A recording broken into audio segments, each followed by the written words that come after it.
like um I just said his name. I don't know. I totally just had a brain fart. I'd rather put Bieniemy in Washington because none of the teams in the NFC East are offensively competent. Let's just be honest. No. Just Well, that got hurt. there's some key done. players missing in that division too. You got Saquon out in New York with Jones. I mean, those two healthy in one season, they're probably going to cause some damage. Just give them a couple more receivers and a lineman. And I don't know, Dak Prescott.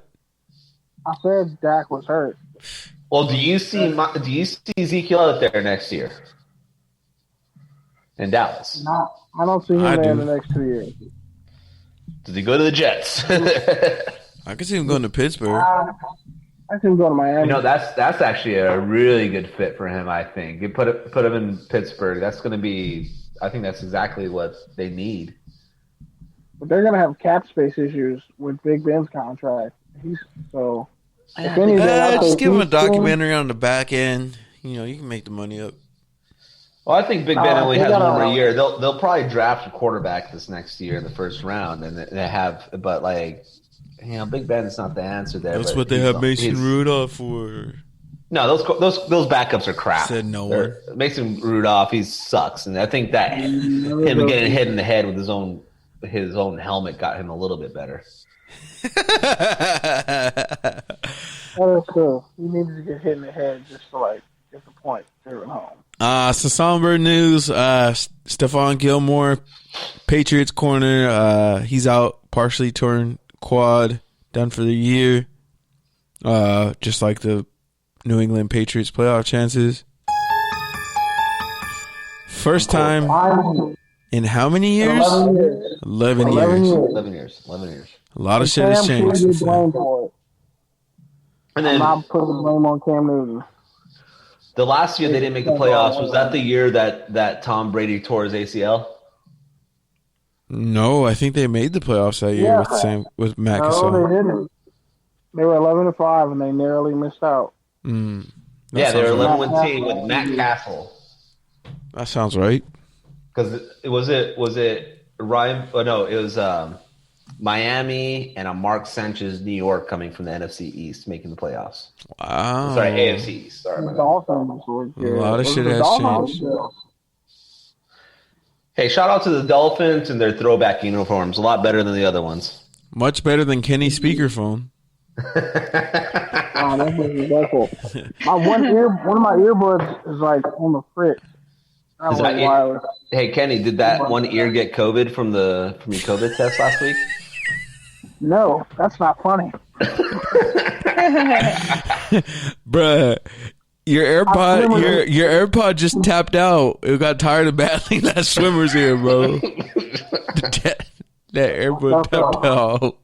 When the doctor told me, your swimmer's ear, I was like, what? I pretty much have to put eardrops in my ear for the foreseeable future, a week straight. See what happens. But yeah, I'm technically hard of hearing in my right ear. I'm sorry, I didn't mean to have a HIPAA violation. I would have done either way. Don't worry, you're not running for office. Notice how he didn't say no. He didn't say no. Scumbaggery. All right. R.I.P. Kevin Greene, Steeler Panther great. Dead at 58 years old. Third all time in sacks. Kenny, anything else you want to say on that? I mean, you died. Cats are dying really young. We talked about it with Debo. I remember seeing him on the way back from the Senior Bowl. He died last week. It's crazy. A lot of people died in their late 50s, early 60s. You wouldn't think that could happen, but it's just a weird time of year. And yeah, man, life is short. It is. When it's long, it's short even when it's long. Sorry, I thought you were done. But yeah. I guess that means we'll move into college football spot. So Kenny, take it away. Oh boy. It's a lot. Hold on. Everybody's got COVID. To start with that. Everybody message me when Kenny's done. I'm gonna take the headphones off. You're a real scumbag.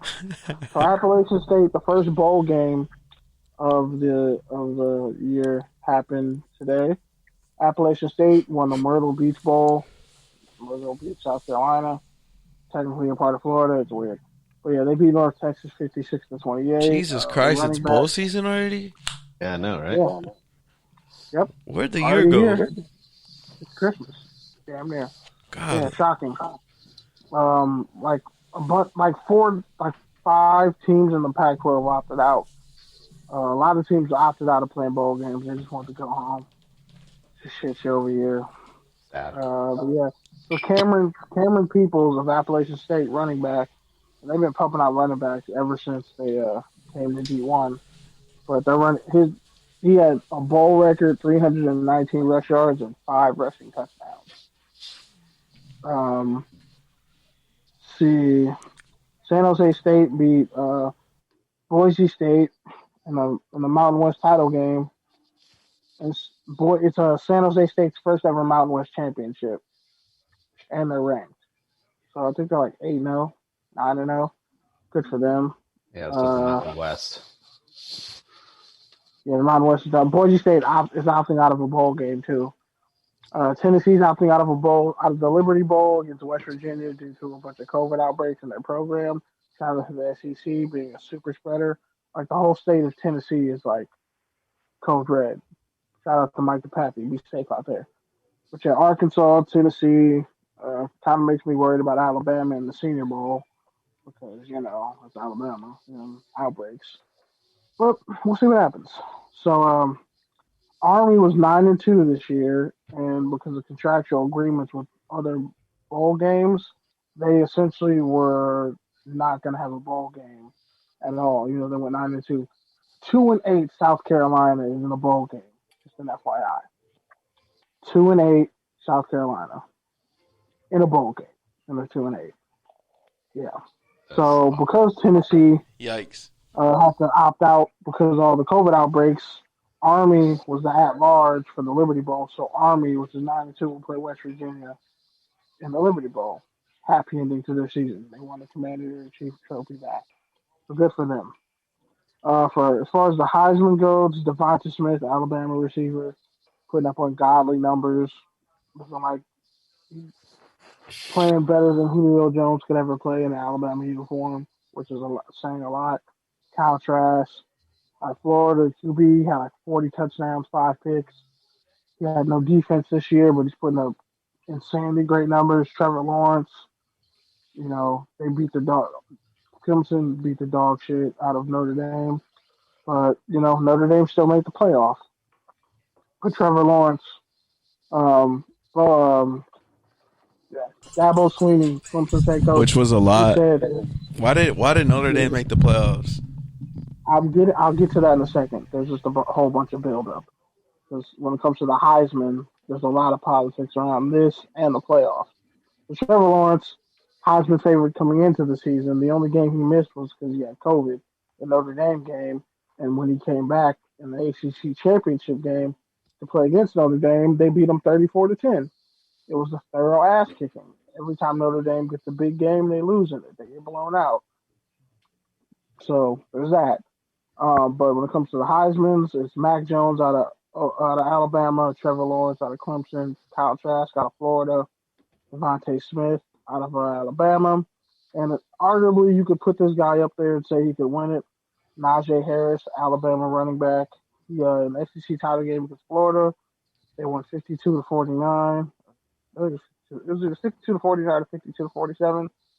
But he had like 200 yards rushing and 5 rushing touchdowns, which was a SEC record for touchdowns in a game, rushing touchdowns. And not only did he break that record and the Alabama record, but he is now the all-time leader in rushing touchdowns in Alabama history. You want to know whose record he beat?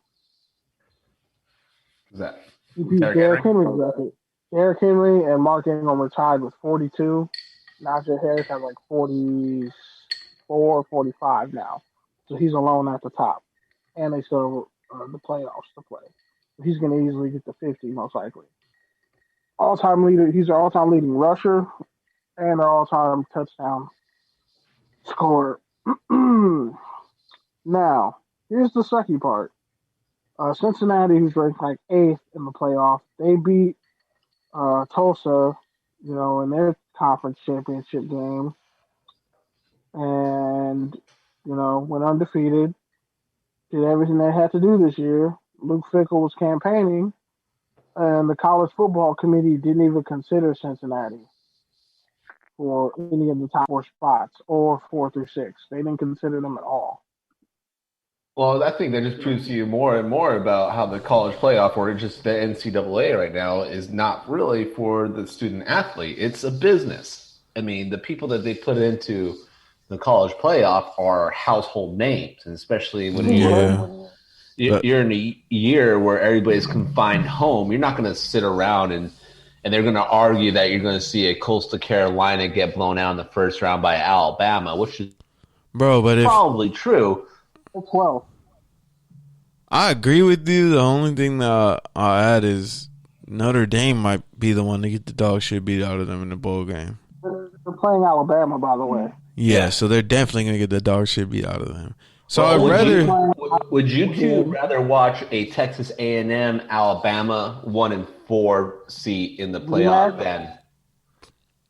than the Notre Dame? I'd rather see a Cincinnati, a team that would not play at Alabama in a normal year. At least, like that could go either way. Like, it's going to be an Alabama blowout. Okay. Alabama usually blows somebody out in the first game anyways.